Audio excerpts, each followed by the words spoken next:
Hola, ¿cómo estás? Soy Chavenato, muchas gracias por tu visita.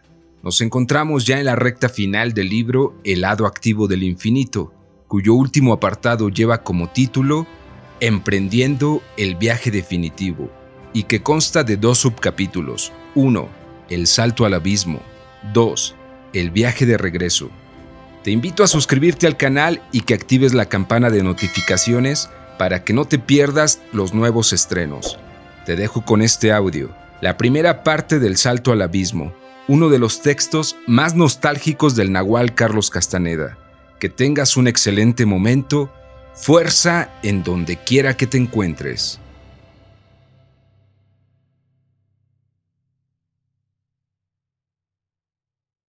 Hoy te presento El Salto al Abismo.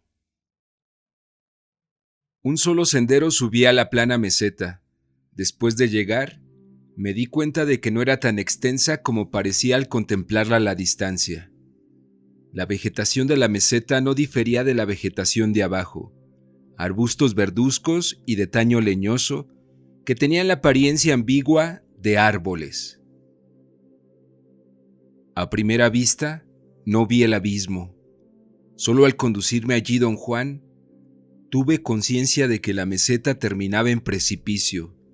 En verdad no era meseta, sino la cima plana de una montaña. Era redonda y las laderas al este y al sur estaban desgastadas. Sin embargo, los lados que daban al oeste y al norte parecían haber sido partidos por un cuchillo. Desde el borde del precipicio podía ver el fondo del abismo, quizás a una distancia de unos 200 metros. Estaba cubierta de las mismas plantas leñosas que crecían por todas partes. Una cordillera de pequeñas montañas al sur y al norte de la meseta daban la clara impresión de que habían sido parte de un cañón gigantesco hace millones de años, excavado por un río que ya no existía. Las orillas de ese cañón habían sido borradas por la erosión. En algunas partes estaban al nivel de la tierra. La única parte que quedaba era donde yo estaba parado. «Es roca pura», dijo don Juan, como si leyera mis pensamientos. Señaló con el mentón hacia el fondo del abismo. «Si algo se cayera desde esta orilla hasta el fondo, se haría 1000 pedazos en la roca de allá abajo». Ese fue el diálogo inicial entre don Juan y yo ese día sobre la montaña. Antes de llegar allí, me había dicho que su tiempo sobre la tierra había llegado a su fin. Partía en su viaje definitivo. Sus pronunciamientos fueron devastadores para mí. Perdí el dominio sobre mí mismo y entré en un estado de éxtasis fragmentado, quizás semejante a lo que experimenta la gente que sufre una crisis mental. Pero quedaba de mí un fragmento central cohesivo, el yo de mi niñez. Lo demás era vaguedad, incertidumbre.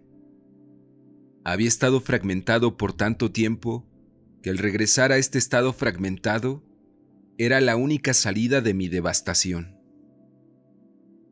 Una interacción muy peculiar entre distintos niveles de conciencia se llevó a cabo después. Don Juan, su cohorte don Genaro, dos de sus aprendices, Pablito y Néstor, y yo, habíamos ascendido a esa montaña. Pablito, Néstor y yo estábamos allí para hacernos cargo de nuestra última tarea como aprendices: saltar al abismo. Un asunto muy misterioso que don Juan me había explicado en varios niveles de conciencia, pero que sigue siendo un enigma para mí hasta hoy día. Don Juan dijo bromeando que debía sacar mi libro de apuntes y empezar a tomar nota de nuestros últimos momentos juntos. Me dio un codazo y me aseguró, escondiendo su sonrisa, que hubiera sido lo debido, ya que había emprendido el camino del guerrero viajero tomando apuntes. Don Genaro interrumpió. diciendo que otros guerreros viajeros anteriores a nosotros también habían estado sobre esa misma meseta antes de emprender su viaje a lo desconocido. Don Juan me miró y en voz baja dijo que pronto entraría yo en el infinito con la fuerza de mi poder personal, y que don Genaro y él estaban allí solo para despedirse de mí.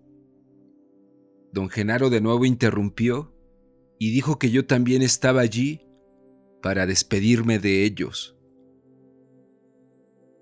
Una vez que entres al infinito, dijo don Juan, no puedes depender de nosotros para regresar. Se necesita tu decisión. Solo tú puedes decidir si regresas o no.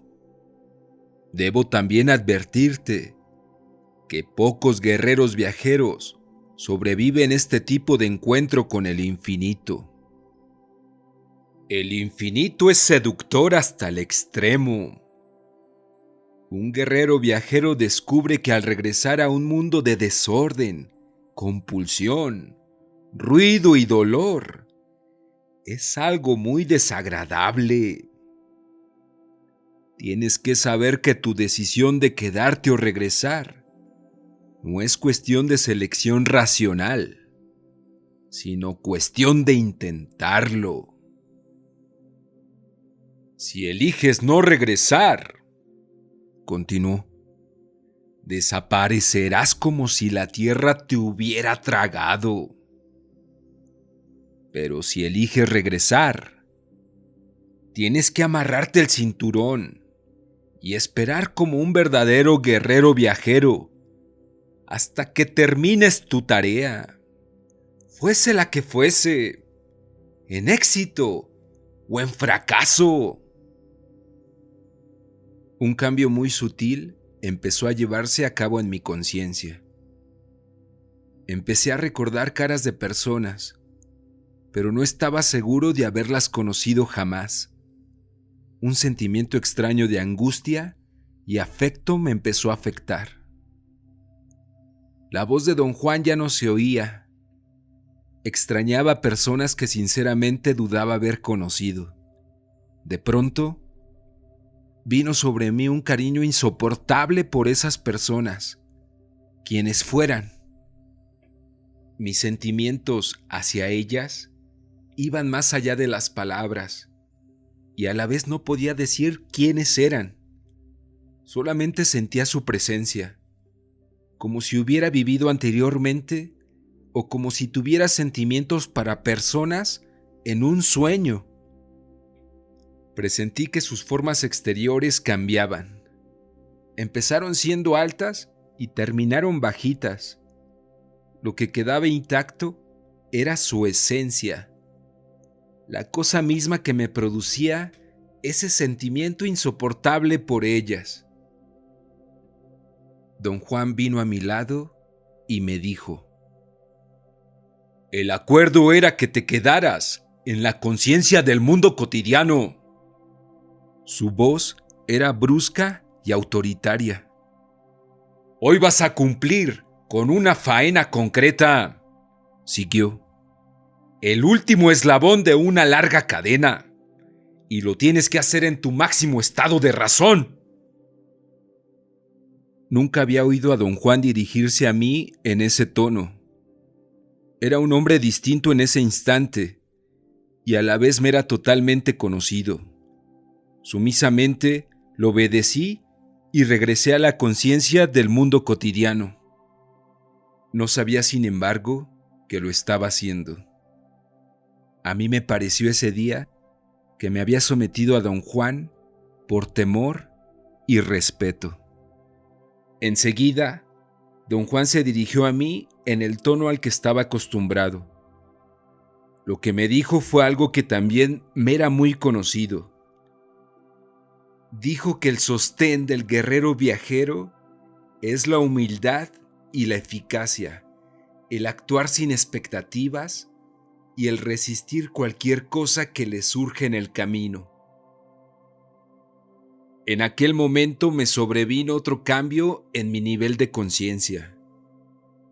La mente se me enfocó en un pensamiento, en un sentimiento de angustia. Supe entonces que había hecho un pacto con unas personas para morir con ellas y no podía recordar quiénes eran. Sentí sin duda alguna que estaba mal que muriera solo. Mi angustia se volvió insoportable. Don Juan volvió a hablarme. «Estamos solos», me dijo. «Esa es nuestra condición. Pero el morir solo no es morir en un estado de soledad».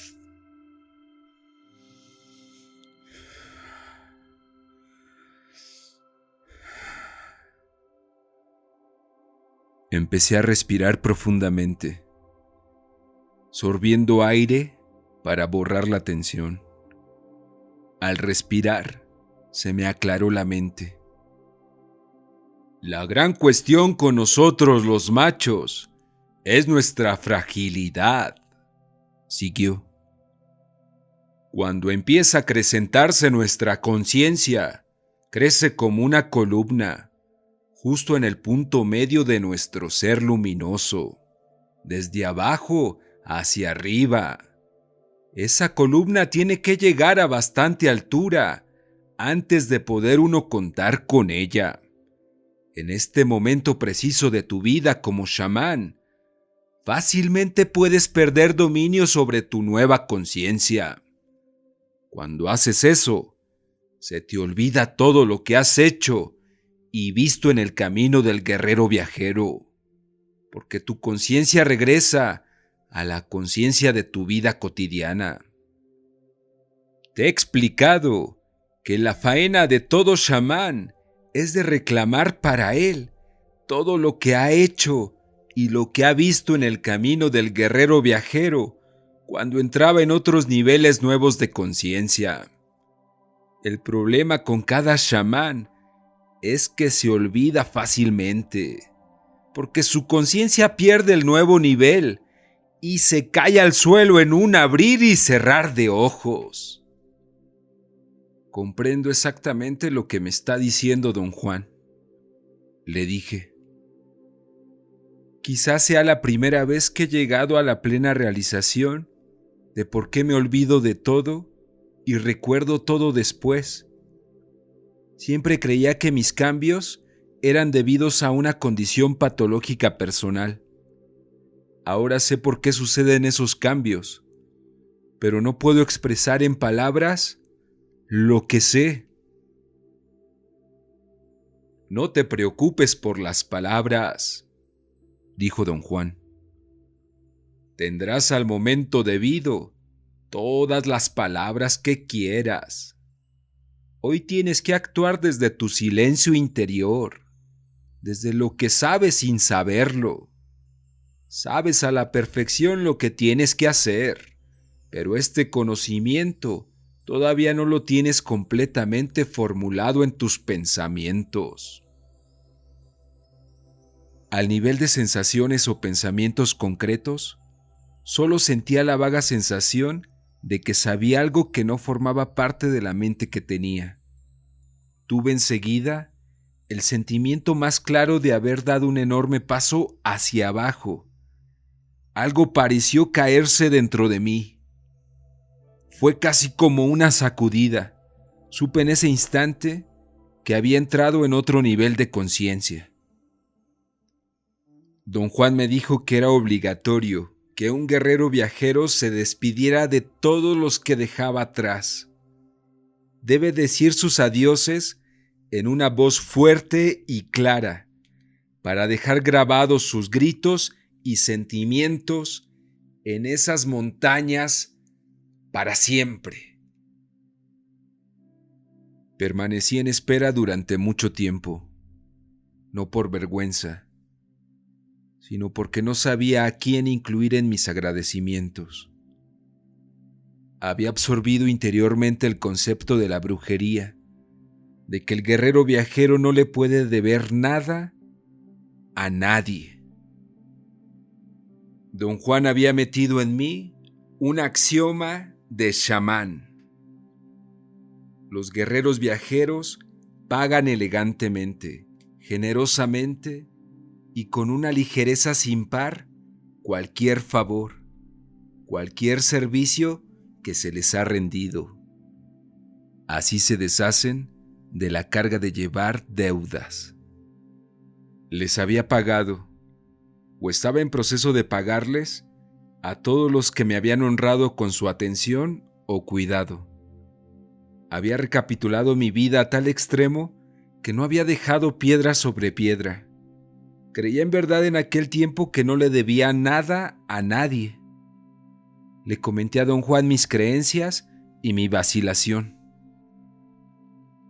Dijo don Juan que indudablemente había recapitulado mi vida totalmente, pero añadió que estaba muy lejos de estar libre de toda deuda.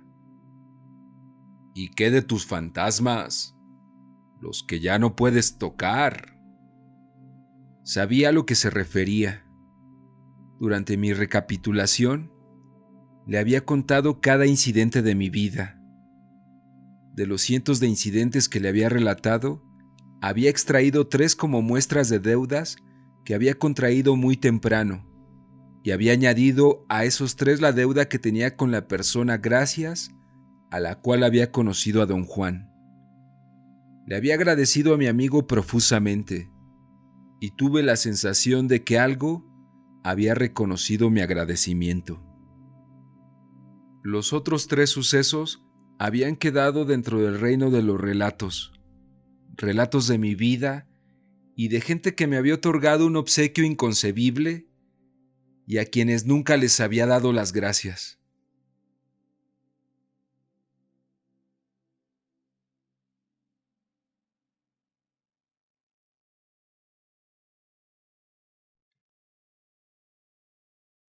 Uno de esos relatos tenía que ver con un hombre que había conocido de niño. Se llamaba Leandro Acosta. Era el archienemigo de mi abuelo, su verdadera némesis. Mi abuelo lo había acusado repetidas veces de robarse los pollos de su granja. El hombre no era un vagabundo, sino simplemente alguien que no tenía empleo firme ni definido. Era un tipo inconformista, jugador, dominador de muchas artes, hábil curandero, según él, cazador y proveedor de especímenes de insectos y plantas para los hierberos y curanderos locales, y de cualquier ave o animal para los taxidermistas o tiendas especialistas en animales vivos. Según lo que decía la gente, hacía muchísimo dinero, pero no podía ni guardarlo ni invertirlo. Tanto sus detractores como sus amigos creían que podía haber puesto el mejor negocio de esa región, haciendo lo que mejor hacía, buscar plantas y cazar animales. Pero estaba maldito con una rara enfermedad del espíritu, que lo hacía inquieto, incapaz de dedicarse a nada por largo tiempo. Un día, al dar un paseo por la orilla de la granja de mi abuelo, vi que alguien me espiaba desde el espeso matorral de la orilla del bosque. Era el señor Acosta. Estaba en cuclillas dentro del matorral de la selva misma, y no hubiera podido verlo sino por mis ojos agudos de 8 años. Con razón mi abuelo cree que le roba los pollos, pensé. Creí que nadie más que yo se habría percatado. Estaba completamente camuflado por su quietud. Lo que había captado y lo sentí en vez de verlo fue la diferencia entre el matorral y su silueta. Me le acerqué. El hecho de que la gente lo rechazaba tan violentamente o gustaba de él tan apasionadamente me intrigaba sobremanera. ¿Qué está haciendo aquí, señor Acosta?, le pregunté osadamente. Estoy haciendo mi caca mientras contemplo la granja de tu abuelo, me dijo. Así es que vete antes de que me levante, a menos que te guste el olor a mierda. Me alejé unos pocos pasos. Quería saber si en verdad estaba ocupado en lo que había dicho. Lo estaba. Se levantó.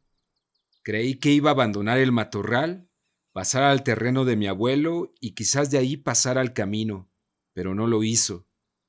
Comenzó a caminar hacia adentro, hacia la selva. ¡Oiga, señora Costa! Le grité. ¿Puedo acompañarlo?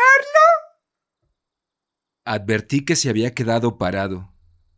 Otra vez era más bien una sensación corporal que la vista misma, pues el matorral estaba muy espeso.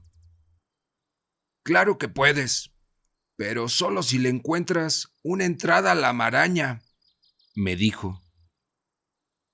Eso no representaba ninguna dificultad para mí. Durante mis horas de ocio, había marcado una entrada con una piedra de buen tamaño. Después de un proceso interminable de ensayo y error, había encontrado que existía un pequeño espacio, y si lo seguía a lo largo de 3 o 4 metros, llegaba a un sendero donde podía ponerme de pie y caminar. El señor Acosta se me acercó y dijo: ¡Bravo, mocosito! ¡Lo lograste! Sí, ven conmigo si quieres. Fue el principio de mi asociación con el señor Leandro Acosta. A diario íbamos de cacería. Nuestra asociación se hizo patente, ya que me iba de la casa desde la primera hora de la mañana hasta la puesta del sol sin que nadie supiera dónde andaba, y un día mi abuelo me reprimió con severidad. Tienes que saber elegir a tus conocidos, me dijo, o vas a terminar como ellos. Yo no tolero que este hombre te afecte de ningún modo. Claro que te va a pasar su ímpetu, y tu mente se volverá como la de él. ¡Inútil! Te lo digo, si no pones fin a todo esto, lo haré yo. Le echo encima a las autoridades por haberse robado mis pollos, porque sabes, carajo, que viene a diario y me los roba. Hice todo por mostrarle a mi abuelo que lo que decía era absurdo. El señor Acosta no tenía que robarse los pollos. Tenía a su alcance la vastedad de la selva. Podía sacar de allí cuanto él quería, pero mi postura enfureció más a mi abuelo. Me di cuenta de que lo que pasaba es que mi abuelo le envidiaba al señor Acosta su libertad, y esa realización lo transformó para mí de un cazador afable a la expresión máxima de algo que es a la vez deseado y prohibido. Traté de limitar mis encuentros con él, pero era demasiada la atracción. Luego un día el señor Acosta y 3 de sus amigos me propusieron algo que él nunca había hecho: cazar un buitre, vivo y sin haberlo herido.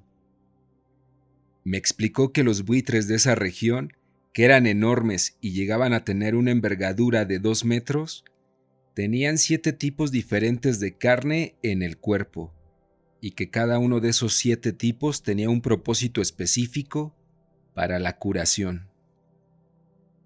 Dijo que lo deseable era que el buitre no se hiriera. El buitre tenía que ser muerto por tranquilizante, pero no con violencia. Era fácil matarlos con escopeta, pero en ese caso la carne perdía su valor curativo. Así es que el arte era cazarlos vivos, algo que él nunca había hecho. Había llegado a una solución con mi ayuda y la ayuda de 3 de sus amigos. Me aseguró que su conclusión era la más adecuada, ya que estaba basada en cientos de ocasiones de haber observado el comportamiento de los buitres. Necesitamos un burro muerto para llevar a cabo esta faena. Algo que ya tenemos, me declaró alegremente. Me miró esperando que le preguntara qué se haría con el burro muerto. Como no le hice la pregunta, continuó. Le sacamos los intestinos y le metemos allí unos palos para mantener la redondez de la panza.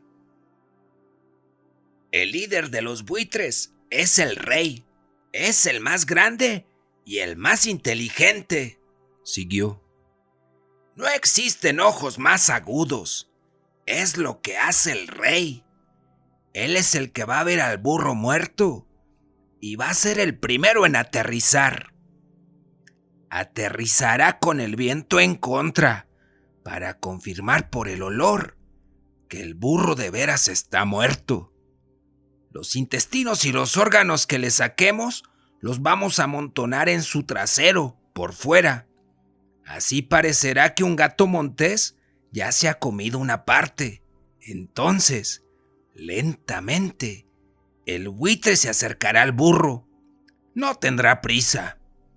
Vendrá saltando volando y entonces aterrizará sobre la cadera del burro y empezará a mecer el cuerpo del burro. Lo tumbaría si no fuera por las 4 estacas que le vamos a meter como parte de la armadura. El buitre quedará parado sobre la cadera durante un tiempo. Esto servirá de aviso a los otros buitres para que lleguen y aterricen allí. Solo cuando tenga ya 3 o 4 de sus compañeros a su alrededor, comenzará a hacer su trabajo el buitre rey. ¿Y cuál va a ser mi papel en todo esto, señor Acosta?, le pregunté. Tú te escondes dentro del burro, me dijo, inexpresivo. Fácil. Te doy un par de guantes de cuero de diseño específico y te sientas allí y esperas a que el rey de los buitres rasgue con su enorme pico poderoso el ano del burro y meta la cabeza para empezar a comer. Entonces, lo agarras del pescuezo con las 2 manos y no lo dejas suelto por nada. Mis 3 amigos y yo vamos a estar a caballo, escondidos en una barranca profunda. Yo estaré vigilando el asunto con binoculares. Y cuando vea que has agarrado al rey de los buitres por el cuello, venimos a galope tendido, nos echamos encima del buitre y lo dominamos. ¿Puede usted dominar a ese buitre, señor Acosta?, le pregunté. No que dudara de su destreza, solo quería que me lo asegurara. ¡Claro que puedo!, dijo con toda la confianza del mundo. Todos vamos a llevar guantes y polainas de cuero. Las garras del buitre son muy poderosas. Pueden romperle a uno la tibia como si fuera una ramita.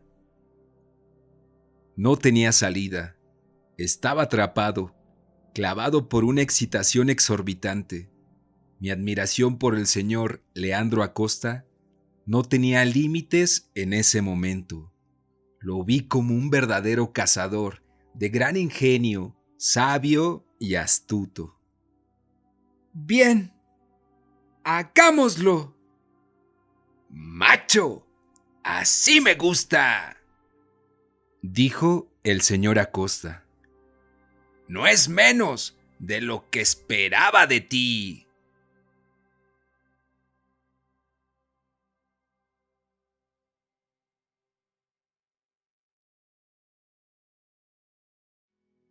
Había puesto una manta gruesa detrás de su silla de montar, y uno de sus amigos simplemente me levantó y me sentó sobre el caballo del señor Acosta, justo detrás de la silla, sobre la manta. ¡Agárrate de la silla!, dijo el señor Acosta. Y al agarrarte, agarra también la manta. Salimos a trote lento. Cabalgamos como 1 hora hasta llegar a unas tierras planas, secas y desoladas. Nos detuvimos junto a una tienda de campaña parecida a la de los vendedores de mercado. Tenía un techo plano para dar sombra. Debajo del techo había un burro muerto, color marrón. No parecía haber sido muy viejo, parecía un burro adolescente.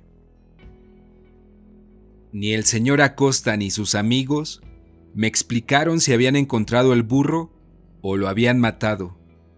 Esperé a que me lo dijeran, pero no iba a preguntarles. Mientras hacían los preparativos, el señor Acosta me explicó que la tienda estaba allí porque los buitres vigilaban desde grandes distancias, dando vueltas en lo alto, fuera de vista, pero ciertamente capaces de ver todo lo que por allí pasaba. Estas criaturas son criaturas solo de vista, dijo el señor Acosta. Tienen un oído miserable y el olfato no lo tienen tan bueno como la vista. Tenemos que rellenar todos los agujeros del cadáver. No quiero que te asomes por ningún agujero, porque si te ven el ojo, nunca bajarán. No deben ver nada.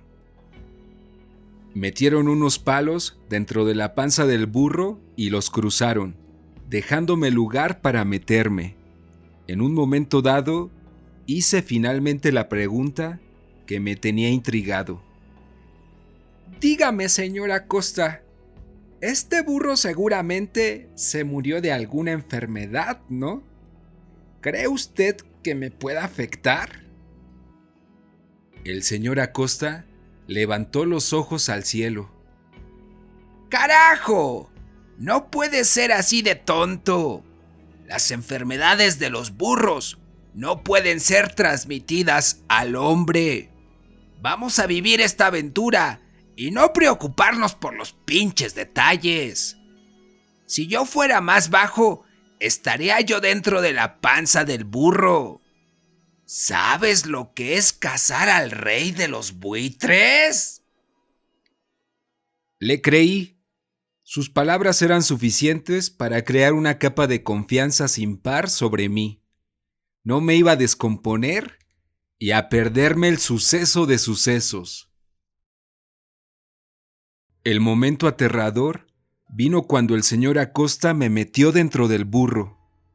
Luego estiraron la piel sobre la armadura y le hicieron costuras para cerrarla.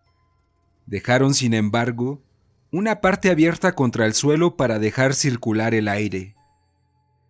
El momento horrendo para mí fue cuando se cerró por completo la piel sobre mi cabeza, como la tapa de un ataúd. Respiré profundamente, pensando solamente en la excitación de agarrar al rey de los buitres por el cuello. El señor Acosta me dio instrucciones de último momento. Dijo que me avisaría en el momento en el que el buitre se viera volar por allí y cuando aterrizara, por un silbido que parecía llamada de ave, para informarme y para prevenir que me moviera o impacientara. Entonces oí que desarmaban la tienda y que sus caballos se alejaban. Mejor que no dejara ningún espacio para poder espiar, porque es precisamente lo que hubiera hecho. La tentación de mirar hacia arriba y ver lo que pasaba era casi irresistible. Pasó largo tiempo sin que pensara en nada. Entonces oí el silbido del señor Acosta y supuse que daba vueltas el buitre rey. Mi suposición se volvió certeza cuando oí el aleteo de unas poderosas alas y de pronto el cadáver del burro empezó a sacudirse como si estuviera experimentando un huracán. Entonces sentí un peso sobre el cadáver y supe que el buitre rey había aterrizado sobre el burro y ya no se movía. Oí el aleteo de otras alas y el silbido del señor Acosta a la distancia. Me preparé para lo inevitable. El cadáver empezó a mecerse mientras algo hacía pedazos la piel. Luego de pronto, una enorme cabeza feísima con una cresta roja, un pico enorme y un penetrante ojo abierto entró violentamente. Grité de susto y le agarré el cuello con las dos manos. Creo que por un instante sorprendí al buitre rey, porque no hizo nada y me dio oportunidad de agarrar el cuello con más fuerza. Y entonces la cosa se puso fea. El buitre salió de su sorpresa y empezó a tirar con tal fuerza que me dio un golpe contra la armadura, y al instante quedé medio fuera del cadáver del burro, armadura y todo, agarrado del cuello de la bestia invasora con toda la fuerza de mi vida. Oí a la distancia el galope del caballo del señor Acosta. Oí que gritaba: ¡Suéltalo, chico! ¡Suéltalo! ¡Que te va a llevar volando! El buitre rey, ciertamente, o iba a llevarme con él, o iba a hacerme pedazos con la fuerza de sus garras. No me pudo agarrar del todo porque su cabeza estaba metida entre la víscera y la armadura. Sus garras se resbalaban sobre los intestinos y no llegaban a tocarme. Otra cosa que me salvó fue que la fuerza del buitre estaba concentrada en liberarse de mi agarre y no podía mover las garras hacia adelante lo suficiente para herirme. Enseguida, en el momento preciso en que se me zafaron los guantes de cuero, el señor Acosta aterrizó encima del buitre. Estaba rebosante de alegría. ¡Lo logramos, chico! ¡Lo logramos!, me dijo. La próxima vez ponemos estacas más largas para que el buitre no dé un tirón y te atamos a la armadura. Mi asociación con el señor Acosta había durado lo suficiente para cazar un buitre. Luego, mi interés en seguirlo desapareció tan misteriosamente como había aparecido al principio, y nunca tuve la oportunidad de agradecerle por todo lo que me había enseñado. Don Juan dijo que me había enseñado la paciencia del cazador en el mejor momento para aprenderla, y sobre todo, me había enseñado a sustraer de la soledad todo el alivio que necesita el cazador. No puedes confundir la soledad con estar solo, me explicó don Juan una vez. La soledad para mí es psicológica, es un estado mental. El estar solo es físico. Uno debilita, el otro da alivio. Por todo esto, don Juan había dicho, tenía yo una gran deuda para siempre con el señor Acosta. Comprendiera o no el estar agradecido de la manera que lo comprende un guerrero viajero.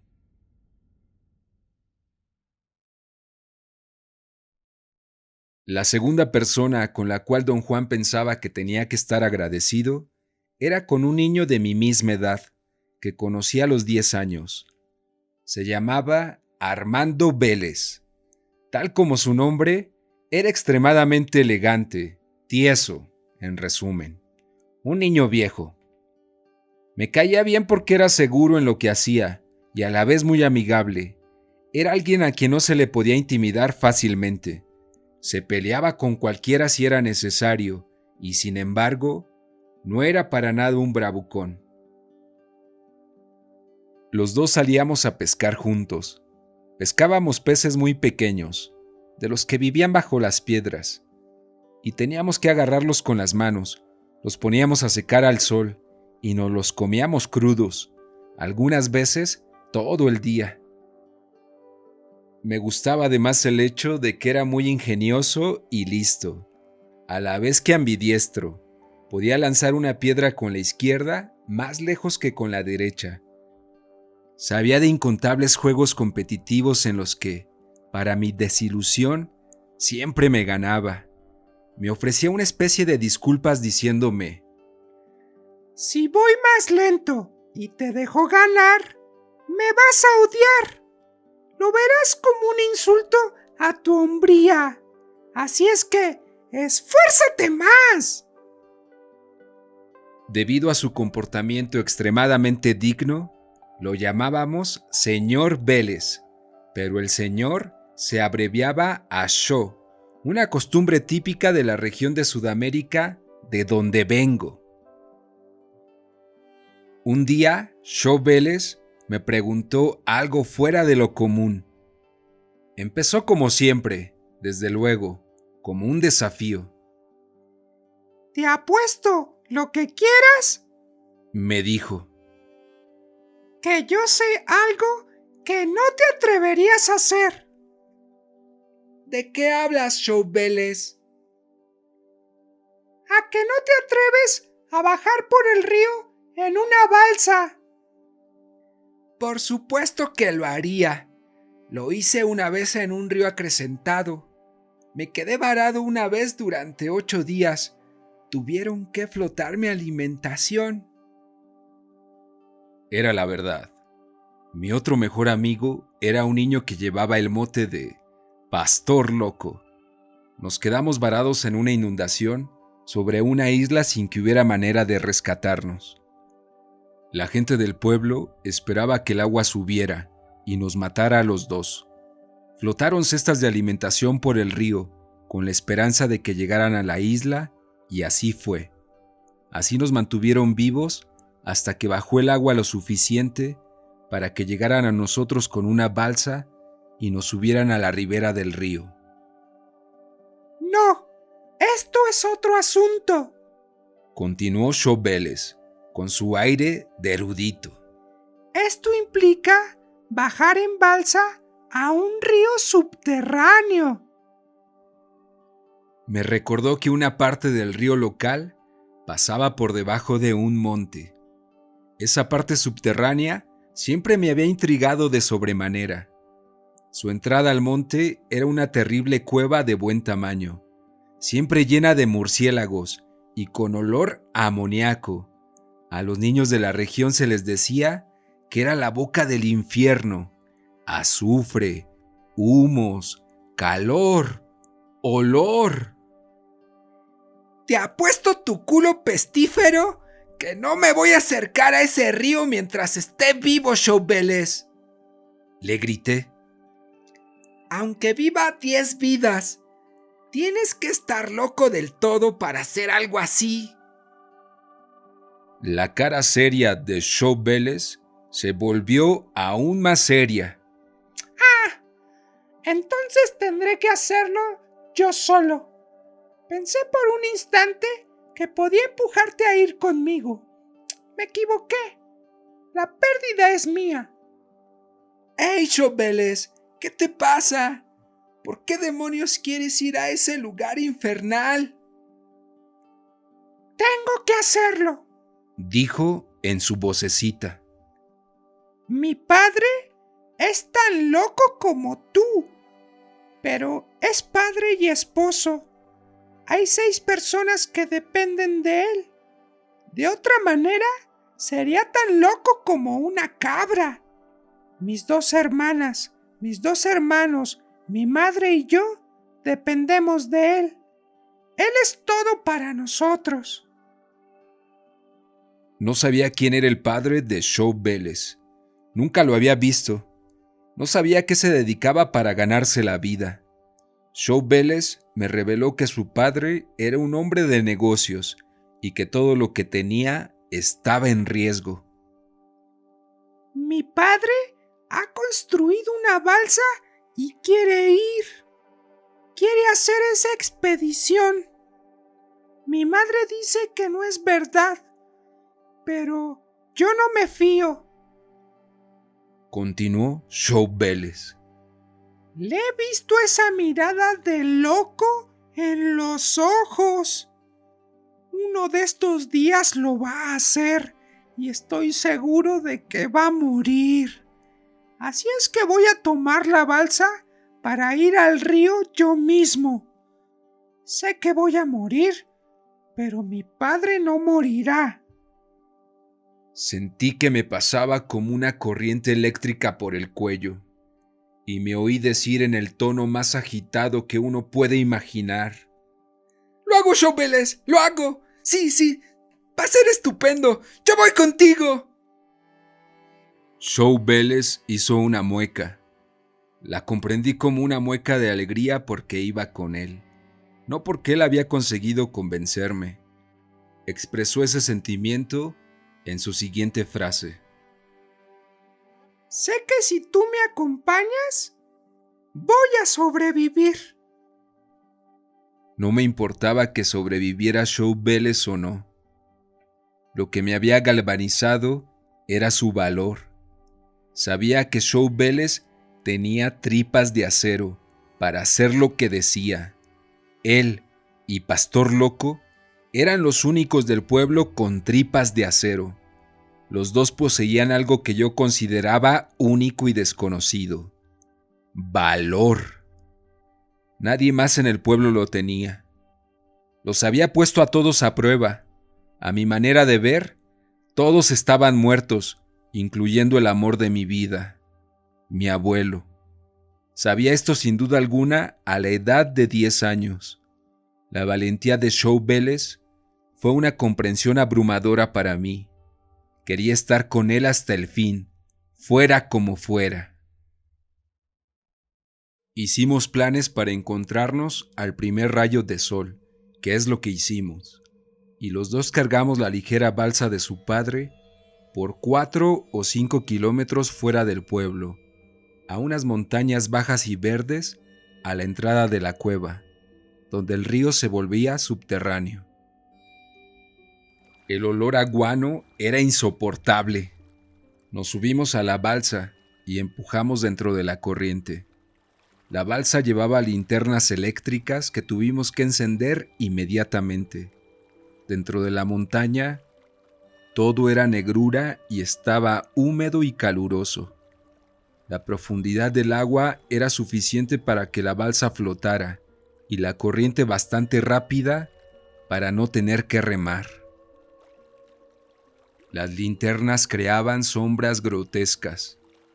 Show Vélez me susurró al oído que lo mejor sería no ver, porque era más que aterrador. Tenía razón. Era nauseabundo, opresivo. Las luces despertaron a los murciélagos que comenzaron a volar alrededor de nosotros, aleteando caóticamente. Al penetrar más profundamente en la cueva, ya ni había murciélagos, solo un pesado aire fétido, difícil de respirar.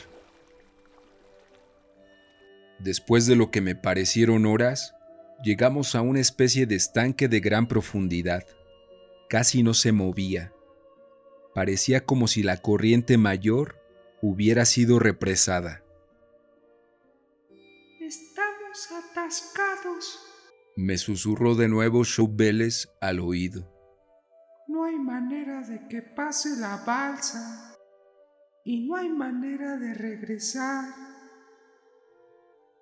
La corriente estaba demasiado fuerte para intentar un viaje de regreso. Decidimos que teníamos que encontrar una salida. Me di cuenta de que si nos parábamos encima de la balsa, podíamos alcanzar el techo de la cueva, lo cual significaba que el agua estaba represada casi hasta el techo. La entrada se parecía a una catedral y tenía unos 15 metros de tamaño. Mi conclusión fue que estábamos encima de un estanque, como de 15 metros de profundidad. Atamos la balsa a una roca y empezamos a nadar hacia abajo, buscando movimiento de agua, una corriente. Todo estaba húmedo y caluroso en la superficie, pero muy frío hacia abajo. Mi cuerpo sintió el cambio de temperatura y me asusté. Un extraño terror animal que nunca había experimentado. Show Vélez debió haber sentido lo mismo. Chocamos al llegar a la superficie. Creo que nos acercamos a la muerte, me dijo con solemnidad. No compartía yo ni su solemnidad ni su deseo de morir. Frenéticamente busqué una apertura. Las aguas de las inundaciones debían haber llevado rocas que formaron la represa. Encontré un agujero de suficiente apertura para que pasara mi cuerpo de 10 años. Agarré a Show Vélez y se lo mostré. Era imposible que pasara por allí la balsa. Sacamos la ropa de la balsa La hicimos una bola y nadamos hacia abajo cargándola, hasta que volvimos a encontrar el agujero y pasamos por él. Terminamos en un tobogán de agua, como los que hay en los parques de diversiones. Rocas cubiertas de algas y musgo nos permitieron deslizarnos por una enorme distancia sin hacernos daño. Entonces llegamos a una cueva como catedral, donde continuaba fluyendo el agua hasta el nivel de la cintura. Vimos la luz del cielo al final de la cueva y salimos a pie. Sin decir ni una palabra, extendimos la ropa al sol para que se secara y regresamos al pueblo. Joe Vélez estaba casi inconsolable por haber perdido la balsa de su padre. Mi padre hubiera muerto allí, reconoció finalmente. Su cuerpo nunca hubiera podido pasar por el agujero por donde pasamos nosotros. Es demasiado grande. Mi padre es un hombre gordo y grande, pero hubiera sido suficientemente fuerte para volver caminando a la entrada.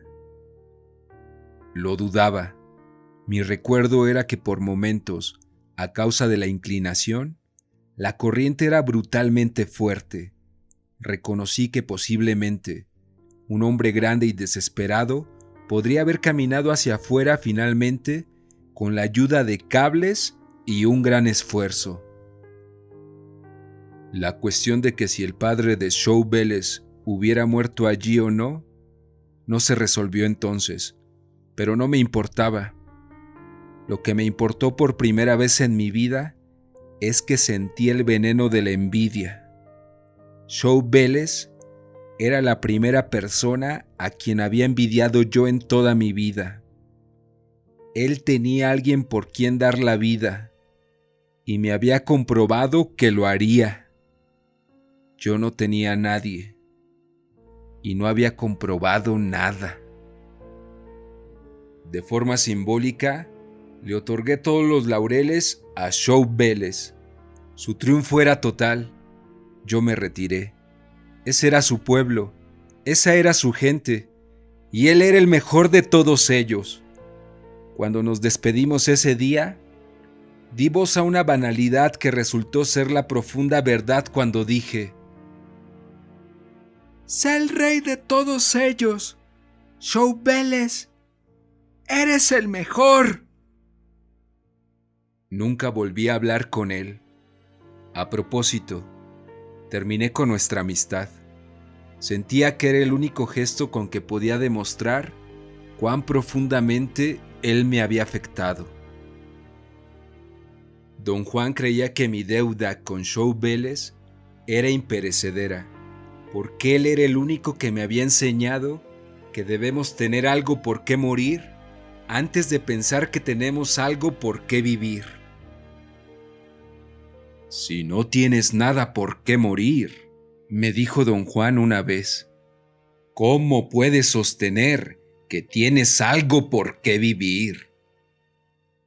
Las dos van mano a mano y la muerte lleva el timón.